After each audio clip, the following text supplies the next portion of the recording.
Hello and welcome. I am Scrapperlock, and this is COH, City of Heroes, and we are with Liberty Lass, who has almost 10 million XP earned. When she gets to 10 million, we'll be just about at the point of getting to level 41. We're on a story arc for Indigo fighting the Malta, and while we're here, I wanted to grab, maybe we'll go to the base. I wanted to grab, where's the base portal? Over here. Yeah, I went looking for it on the roof one of the videos, and I couldn't find it, and I forgot it's down here. So they didn't actually move it that far. Anyway, um, yeah, I wanted to get the right inspirations for dealing with the sappers. So we'll go to the nurse and ask her for some supplies, and we can sell some stuff while we're here. And we'll pull in a couple more endurances. We got to pull in some lucks. One too many. And then some heals. Boop, boop, boop. That should be pretty good. We'll be alright, I think, with that kit. So I wasn't actually going to do another Let's Play for a little while because I was trying to catch up with my postings. I just today posted, or yesterday, posted the, hang on, where are we going? Paragraph.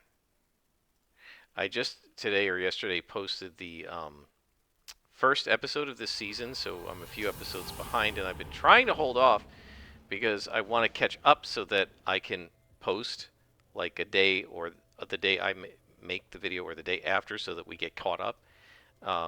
And this way, if somebody makes a comment, I can like answer the comment or question right in the very next episode, which I hardly ever able to do because I'm usually lagging behind on posting because some days I will make more than one episode a day just because I like playing City of Heroes a lot.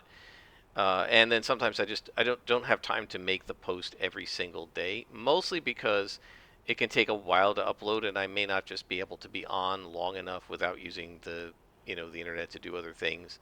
I try to not do other things online when I'm uploading. And that's mostly because a couple of times with the longer videos, YouTube has just barfed, and I've had to upload it again after like an hour of trying to upload it. And I have a great internet connection, so I don't know what the problem is. I feel like that's doesn't happen all the time. It's a problem at YouTube's end. But anyway, I am trying to catch up, but I wanted to actually make this video today because Luke Hart just put out a new live stream that I found very interesting. I've not watched the whole thing. I haven't even actually finished the entire first story. But what he did was he went into RPG horror stories, which is on Reddit, and he pulled up some horror stories and he was just going over them and then I guess commenting on them. And the reason I actually wanted to bring this up is because he asked a question in there that I can answer. And I don't know if anybody in his chat answered it because at least on the YouTube video after they posted it after the stream was live, I don't see any comments. It might just be a thing on my end. I don't really know. But I wanted to explain this because I think sometimes people forget how D&D groups and other role-playing game groups actually work. So, let me tell you the part of the story that I heard, which is the only relevant part, because then we're going to talk about why what happened may have happened.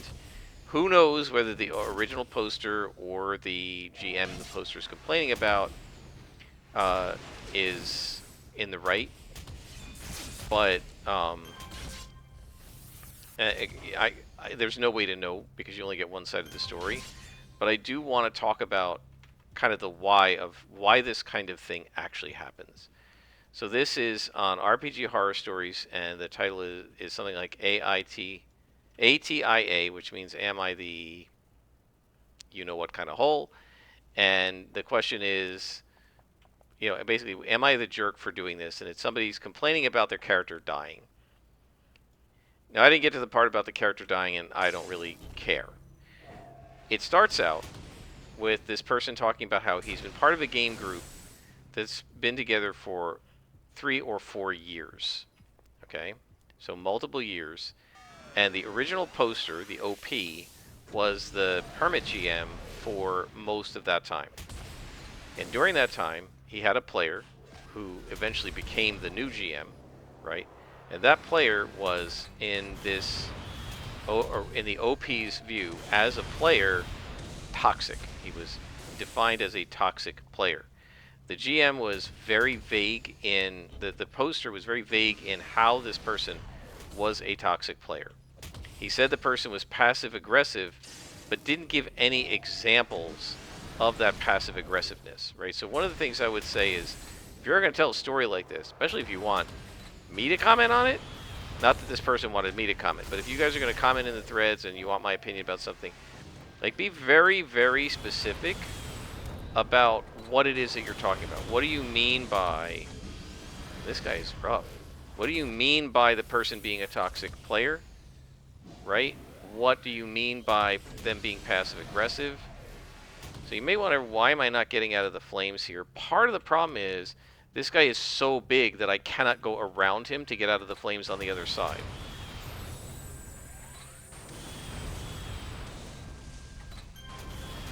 Right?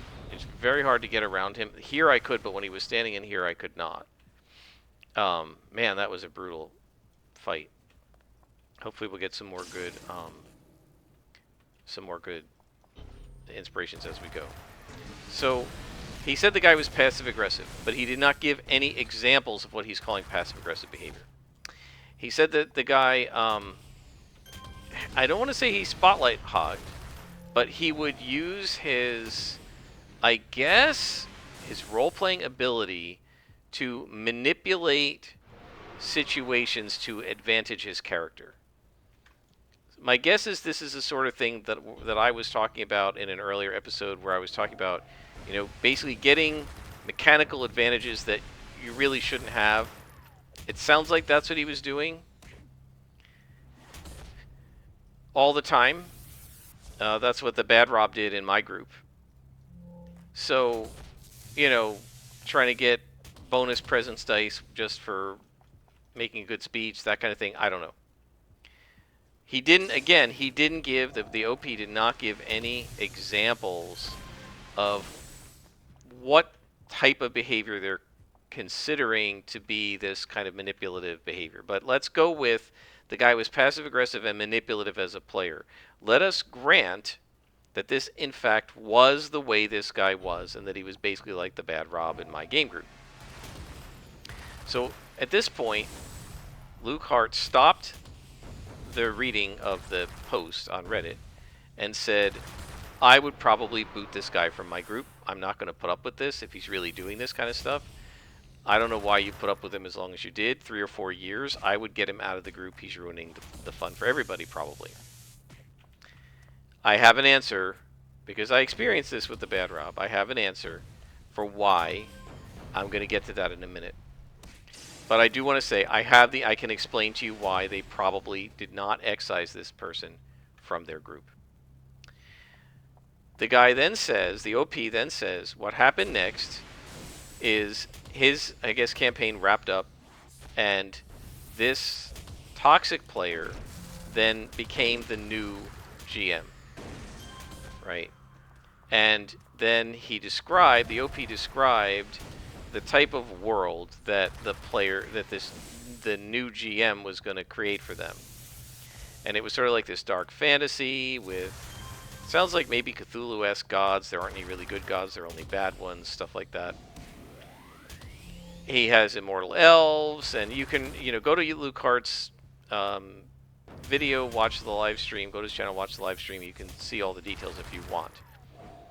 Luke said, this doesn't sound like the type of campaign I would like, right? And I read it and said, it doesn't sound like that. Certainly, this sounds like the type of D&D campaign I would like. Although, if you were pitching it as a Call of Cthulhu campaign, I might get into it. But it sounds like it's got too much like science fiction, steampunky in it for me. Unless you're going to be doing Deadlands, which has some steampunk, but in a way that's kind of cool. I'm not a big fan of steampunk, and I'm not a big fan of mixing fantasy with steampunk. That's me. So, the original poster then said, I wasn't really a fan of the concept. So then Luke stopped it, and he said, why are you in this guy's game? Why did you join his game in the first place if you don't like the concept? You know he's a toxic player. You know he's problematic as a player. He's only going to be more problematic as a GM, and you don't like the setting that he created. Why are you joining his game? I don't understand. I would never join a game like that.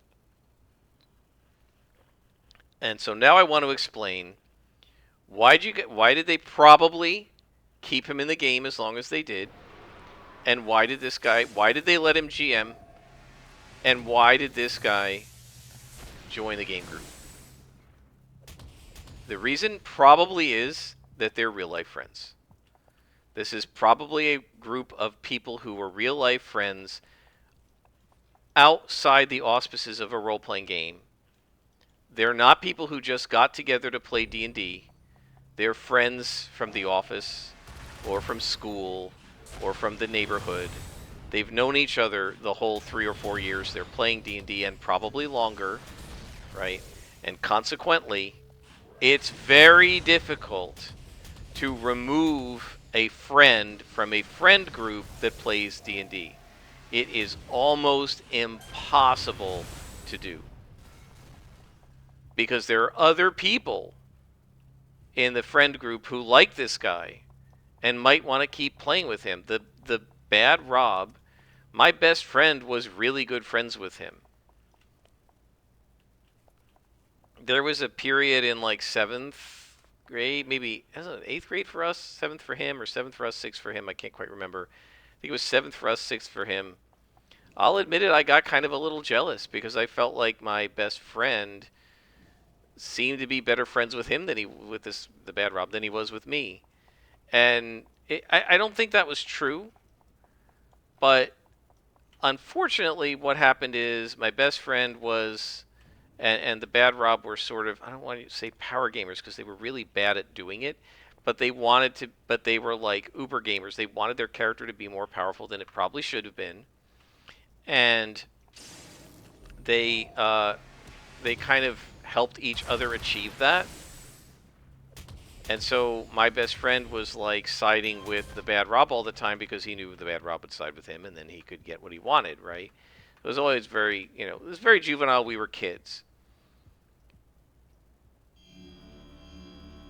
So my best friend was never going to agree to boot the bad Rob from the group, because the bad Rob was the guy who was supporting all of the abuses my best friend was doing. My best friend wasn't a toxic player. He just wanted his characters to be more powerful, right, and break some of the rules. But again, he's my best friend. Am I gonna? We grew up playing D&D together. Am I gonna kick him out of the group now? Right? And obviously we outgrew a lot of that behavior, except for the bad Rob who didn't. But it's very difficult to remove somebody from a group when you guys are real life friends. The bad Rob was a bad Rob for playing Champions, right? I always say this: get him behind the wheel of a Champions character, and he was horrible. But he was fun to go to the movies with, and ride bikes with, and hang out at the park with, and play games that had nothing to do with role-playing games with. He was fine in those games. It's just that he was one of these people who see the character as themselves. Basically, it's wish fulfillment, right? And it's not a lot of fun to, getting beaten up and knocked out by a villain is not wish fulfillment, right? And so, let's pull these guys, because there's a boss over there.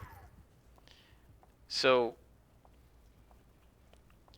basically, if you don't let his character be the most powerful character in the game, you're ruining his wish fulfillment, right? That's what was happening. And, if we'd been better grown-ups instead of being kids, if we'd been grown-ups at all instead of being kids, maybe we would have talked it out and figured it out. But instead, as kids, we really didn't have a good way to deal with it. And so, as a consequence, we just kind of let him go. And yeah, I mean, you knew that there's an extent to which you have to tolerate this behavior, or the friendship is going to be ruined, right? And since the D&D or Champions is only a tiny fraction of the friendship, well, yeah, we're probably going to just put up with that behavior. And then when you say, well, why'd you let him GM? Well, he said he wanted a GM. How do you say no? First of all, the whole group gets to decide who the next GM is. You agree to it or whatever. I'm done GMing. Who wants a GM? Maybe he's the only one who says I will. He doesn't do it. The group stops playing D&D or Pathfinder, whatever it is, right? Champions. Um, it might be the case that saying no to him might hurt his feelings, and you don't want to hurt your friend's feelings. Again, a lot of this has to do with, I think, real life friendships.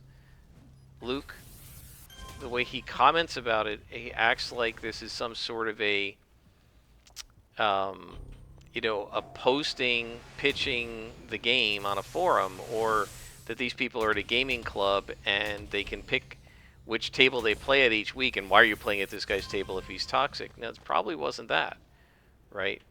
I'd be willing to bet dollars to donuts that the person making the post and complaining about it was just complaining because a friend of theirs from a friend group was being a bad GM and he didn't know what to do about it without wrecking the friendship.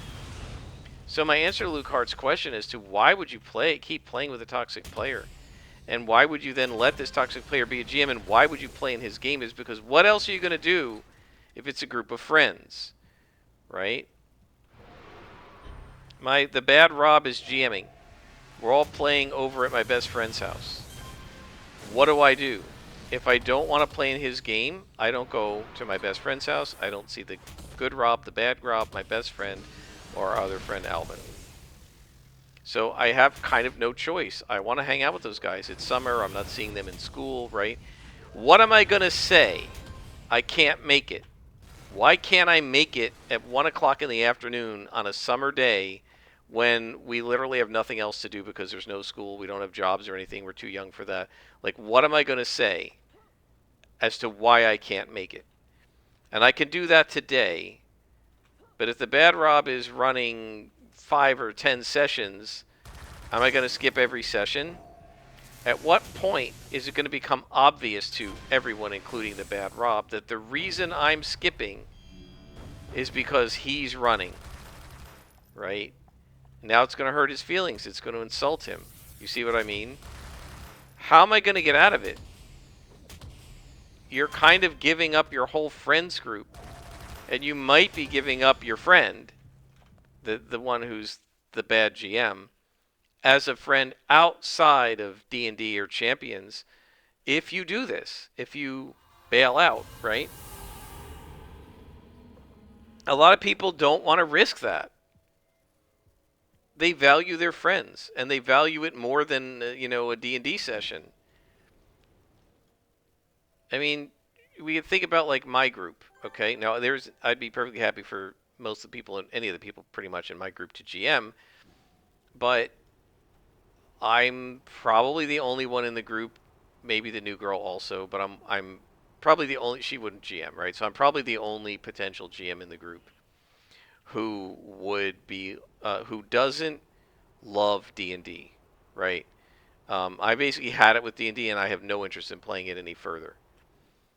I much rather play Savage Worlds, Champions, Rollmaster, Dungeon Crawl Classics, just about Shadow Dark, just about anything else. Okay. Consequently, if one of them GMs and they want to play D&D, I'm not going to be thrilled with the game system. What do I do about it? Right? I've stopped GMing and can't GM anymore. Somebody else says I want to take a turn. I can't be selfish and say no, you don't get to take a turn. And any one of the other 3 people who are liable to GM are probably going to run Dungeons and Dragons. If it's later this summer or early in the fall when the new books start to come out, they might want to run Dungeons and Dragons, whatever they call it, 5.5th edition or whatever it's going to be called. 2025 edition, 50th anniversary. I don't know what they're going to call it. Right? It's a totally different game. It's a new edition. They're lying when they say it's not. It's a complete lie. It's a new edition. They're changing how stat bonuses works for species. They're changing how feats work and backgrounds work.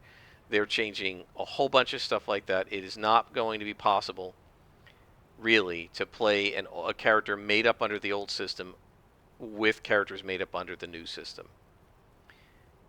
It's going to be really awkward to do that because they're so different.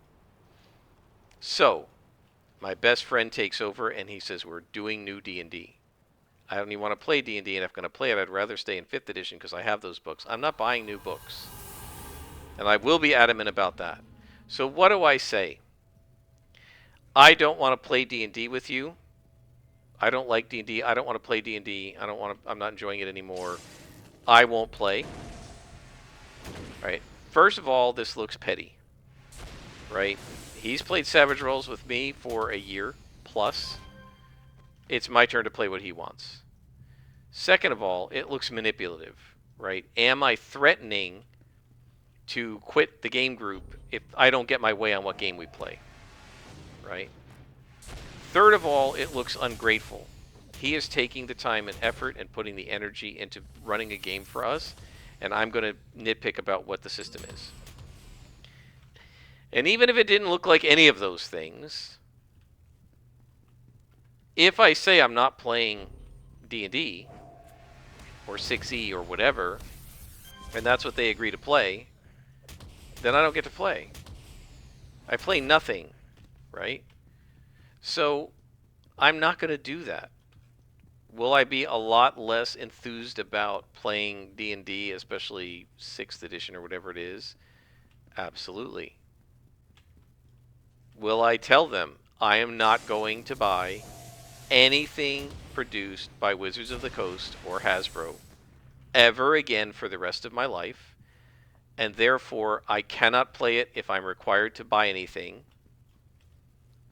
and they can find some way for me to still play it anyway? You know, somebody emails me the sections of the rule book that I need to use to play my character, whatever, that's fine, right? But I'm not going to refuse to play the game. I'm just going to refuse to buy the products. I mean, most of my friends haven't bought any of the Savage Worlds products either. I don't know why I did that. My best friend certainly hasn't. They're using what's in Foundry, which is provided by the developers in the module, the basic rulebook stuff. Right? I paid for that. They can only read it when they're in Foundry playing with me.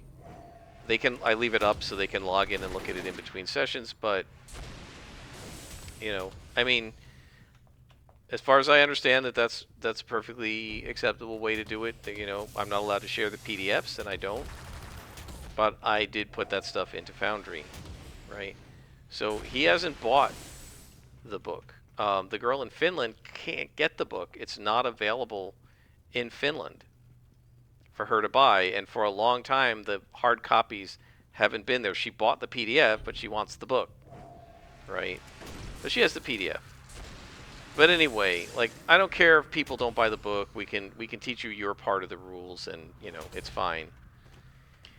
But to refuse to play the game that everybody else wants to play means that either I ruin everybody else's fun, or I ruin my own by not playing at all.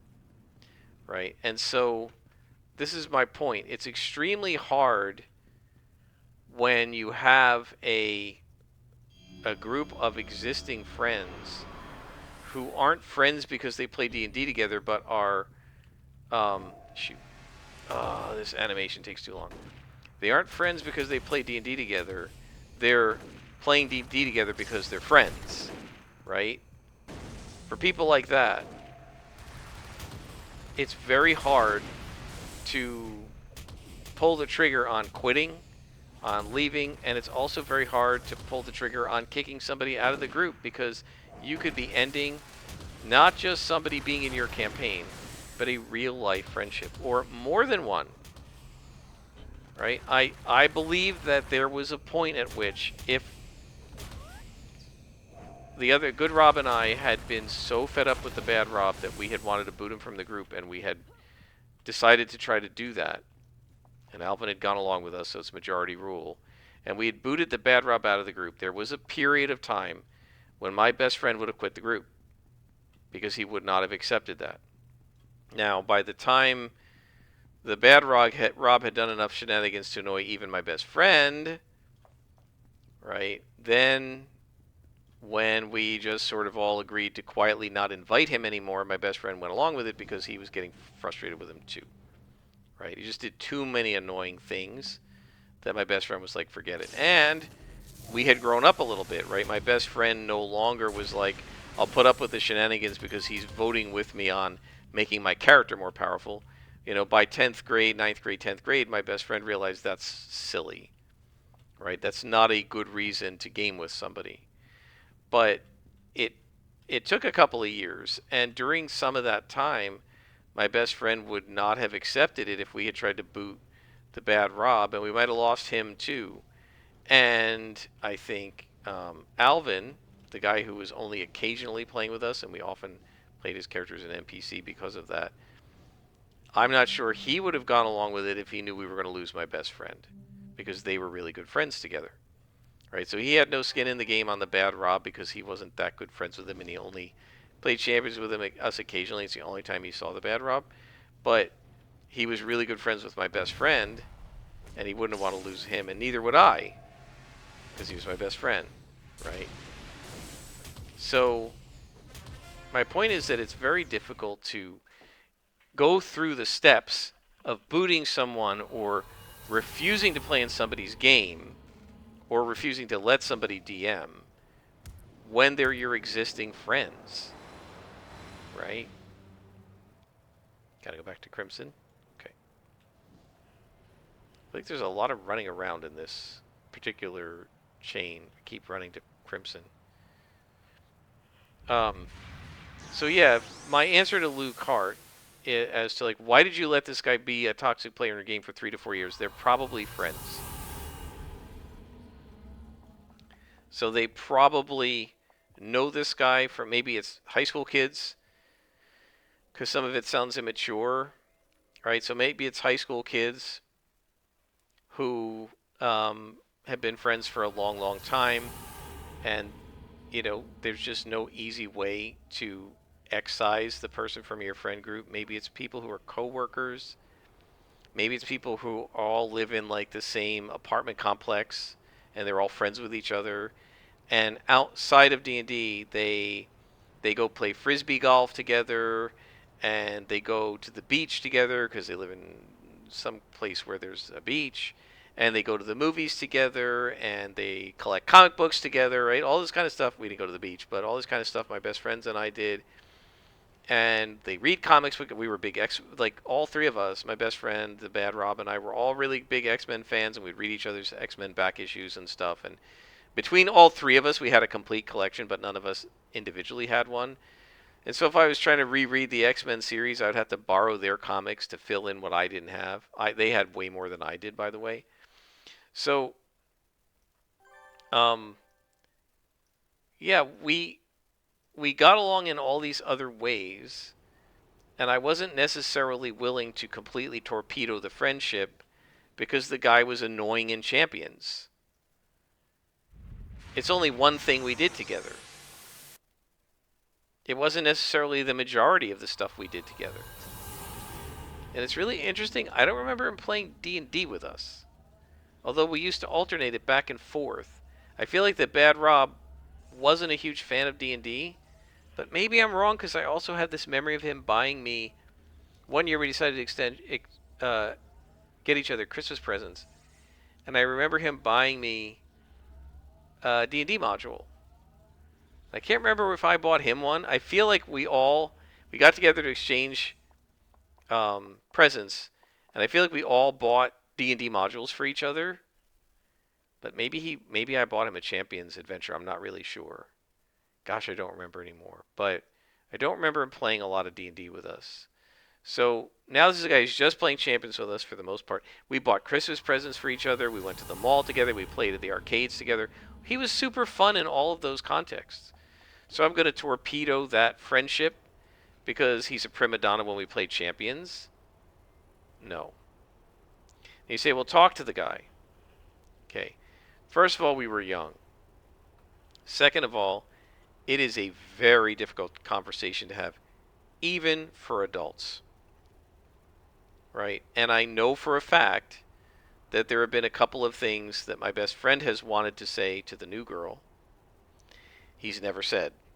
He's talked with me about it, but he's left her mostly alone. It's a very hard thing to say, right? Because you're criticizing how the other person is role playing and how they're playing their character, and you might actually have a point, right? My best friend, I think, if he could figure out how to say it, would have some very good sage advice for the new girl. But she's a grown person, and it's very hard to give the person role playing advice without making it sound like you're telling them how to play. And yeah, it is an incredibly delicate type of a conversation to have, and it can so easily turn into the end of a friendship. Most people aren't willing to risk it. Similarly, saying to somebody, I don't want to play in your game, I don't like the campaign you made up, this is boring or uninteresting to me, right, can be a very difficult conversation to have with the potential GM, right? This is one of the reasons, guys, why I have in our Savage Worlds game, I keep asking them, are you guys happy playing Deadlands? Are you happy playing Savage Worlds? If you want to change, let me know, and I'm perfectly happy to make a change. Right? I had to be careful with this because my best friend thinks that I get bored easily, and that I guess I'm very fickle with what I want to do. I don't think I get bored easily. I am less tolerant of boredom than he is. Right? He's willing to put up with some boredom to get to something else, and I'm mostly not. Certainly, I've not been fickle about playing City of Heroes. I've been playing it, as you guys can see on the videos, since 2019, and quite enjoying it, and even making videos about it and everything. But he worries about that, right? I remember when I first started GMing, he said, are you sure you want to DM, like, permanently? And I was like, why? And he said, well, I feel like you get tired of things easily, and I don't want you to, get partway into the campaign and then, change your mind and we can't finish. And I said, no, it'll be fine. I won't. And I ran the game for 2.5 years. Now, I did eventually get tired for a whole variety of reasons I could not have anticipated, but we finished the campaign. And it had a satisfying ending, and everybody really enjoyed it. Right now, I could have gone a little longer. You watch my other videos for the variety of reasons why I didn't go as long, and my best friend actually contributed a little bit to the shortened longevity of the campaign with some of his behavior. But I also made a lot of mistakes in the decisions I made regarding that campaign.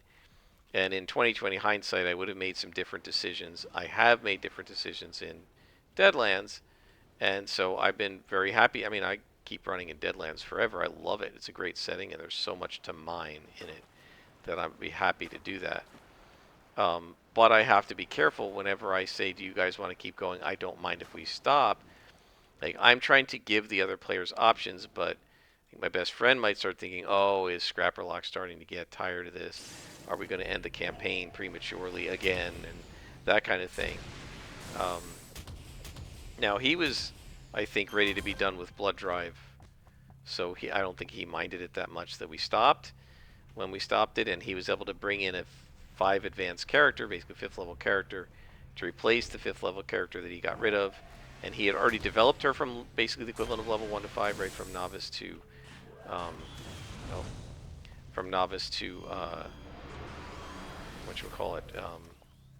seasoned, right? And he had done that. Oh, this is gonna be tough. He had done that already with that character, so Oh, this is not a boss, it's a lieutenant. I thought this was boss. So I don't think he minded it as much, and he wanted to play that other character more anyway, because she's a cooler character in his eyes. Huckster. Hucksters are cool. I mean, I don't blame him. There's the boss. No, it's another lieutenant. Okay. Gosh.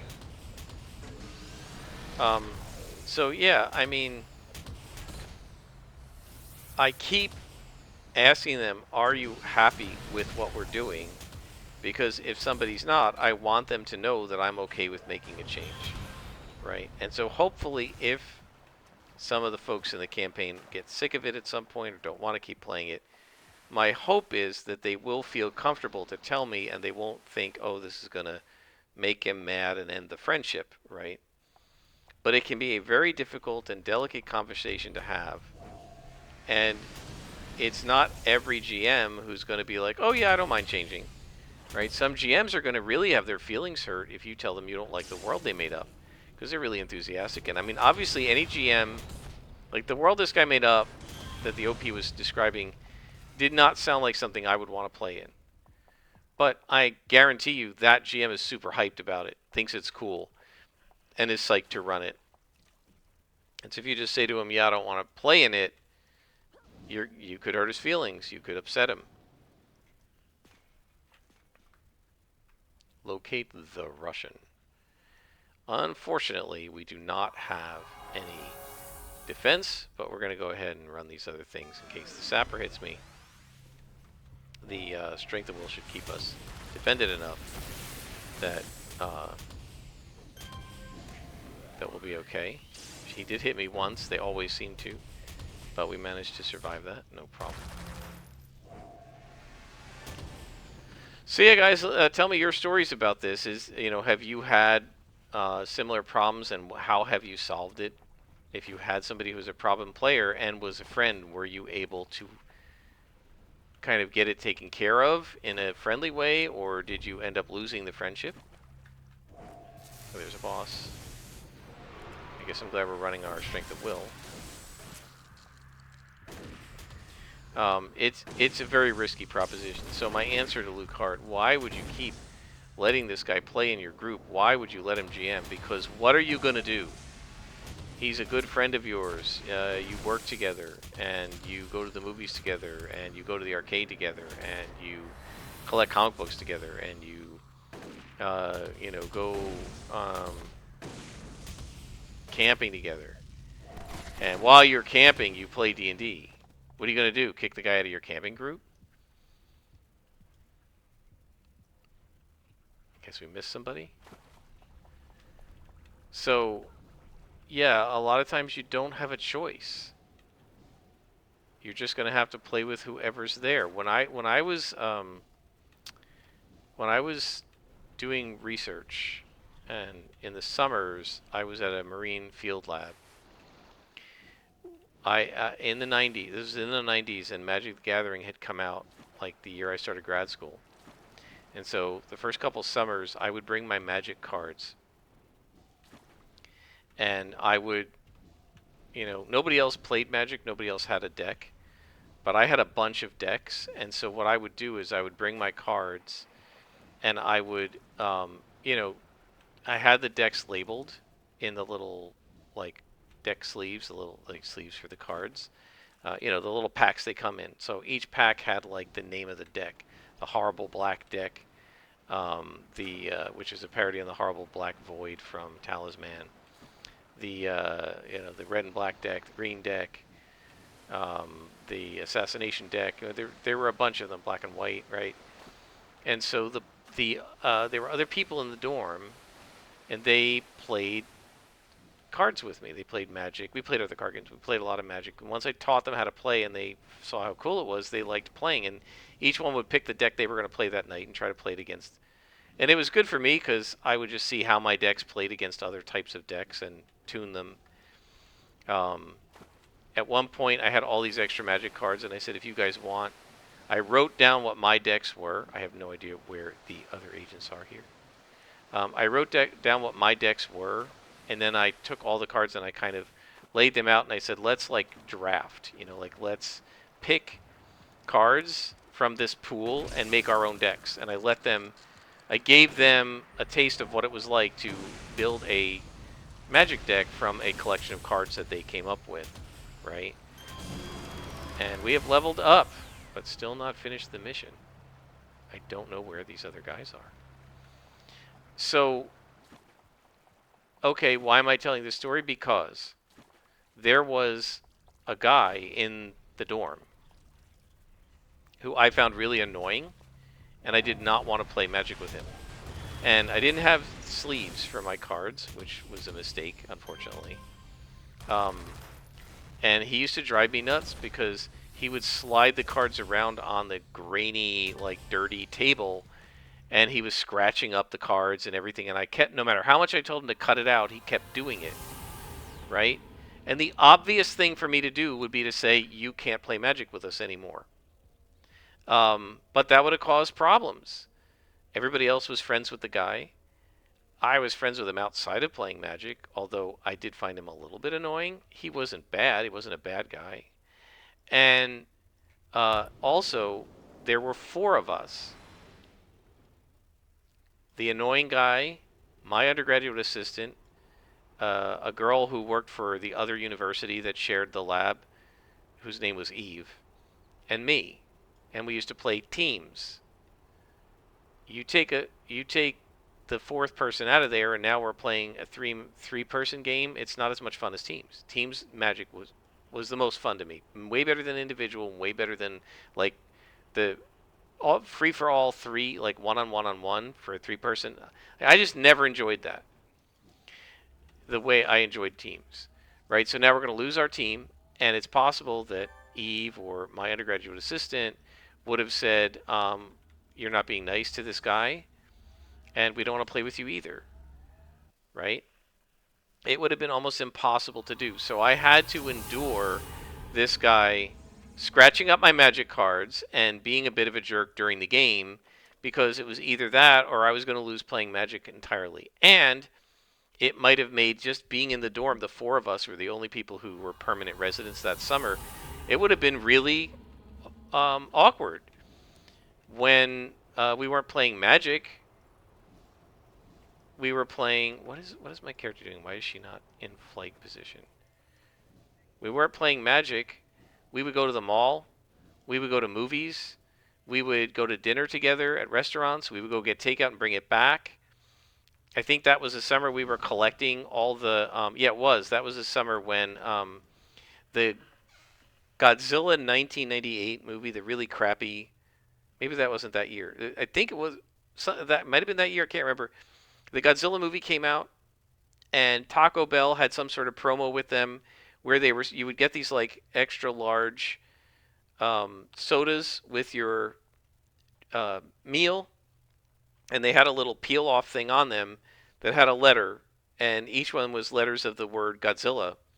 And if you collected the entire word, you got like $1 million. So what we did in the dorms is the Taco Bell was right down the street from the dorm. It was like 10 minutes away, so a lot of us would go there and get takeout. Oh, we got to level up. And so what we were doing was we were coming back, and we were pinning our letter to the bulletin board, trying to make the word Godzilla. And our agreement was, if we could make the word, if we pooled our resources, if we made the word Godzilla, we would split the $1 million to 50,000 each, right?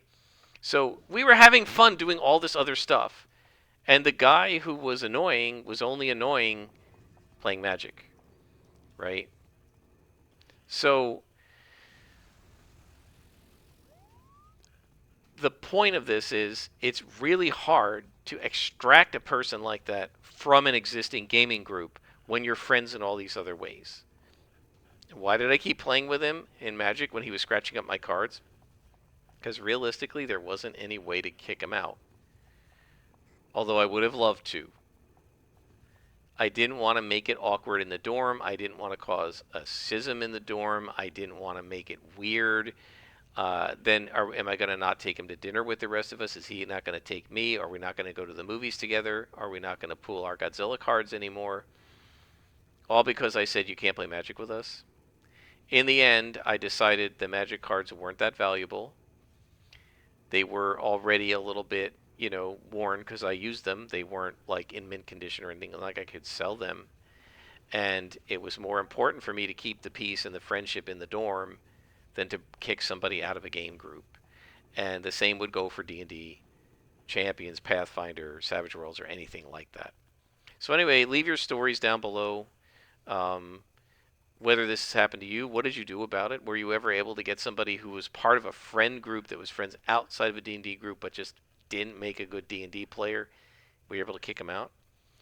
This is, by the way, one of the reasons why I was at the D&D forum, I think, one of my friends on the forum was saying, you really shouldn't play D&D with existing real life friends, specifically because this kind of thing can happen. If you're just playing with people who you play D&D with, but you're not friends with outside of anywhere else, right, anywhere in any other setting, you can boot somebody from the group, and if they're being a problem, you don't have to worry about it. You just never see them again.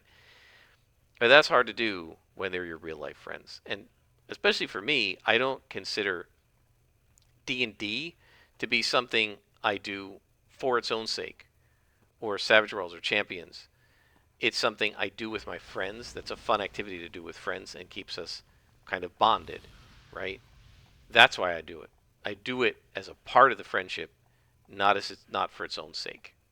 That's why I'm not interested in paid GMing, either doing it or paying someone to do it, because I don't want to be in a group of people that I'm only in a group with to play the game. All right. Um, let's see. What do we have here? We have Dark Mastery. That doesn't work. Earth Mastery doesn't make any sense. Energy Mastery. Fire Mastery, Ice Mastery, Sonic. So one of the things I don't like about the epic pools is they're so incredibly specific with the special effects that literally, unless you're a dark, earth, fire, ice, or psionic person, and that's only a teeny tiny subset, right? There's electricity, there's energy, there's a toxic, there's spines, there's illusions. It's only a teeny tiny number of special effects. Pretty much all I can do is go energy. It's so boring. Okay, so superior conditioning increases our maximum endurance by 5%. Focused accuracy. So I always do superior conditioning first. Improves endurance because focus accuracy is a huge drain on endurance. All right, so we're going to need to eventually slot this, I guess. And then you have physical, maybe not. Physical perfection is what I like to 6 slot because it gives increased endurance and regeneration and health regeneration, right? Doesn't it? Let me see. Hang on. Physical perfection. Harmony, body, mind, spirit. You have regenerate health and endurance. Yeah. So you can passive this one. I usually try to 6 slot that one. I don't know if we're gonna have enough slots with this character. So we have superior conditioning, and let's take a look at that power.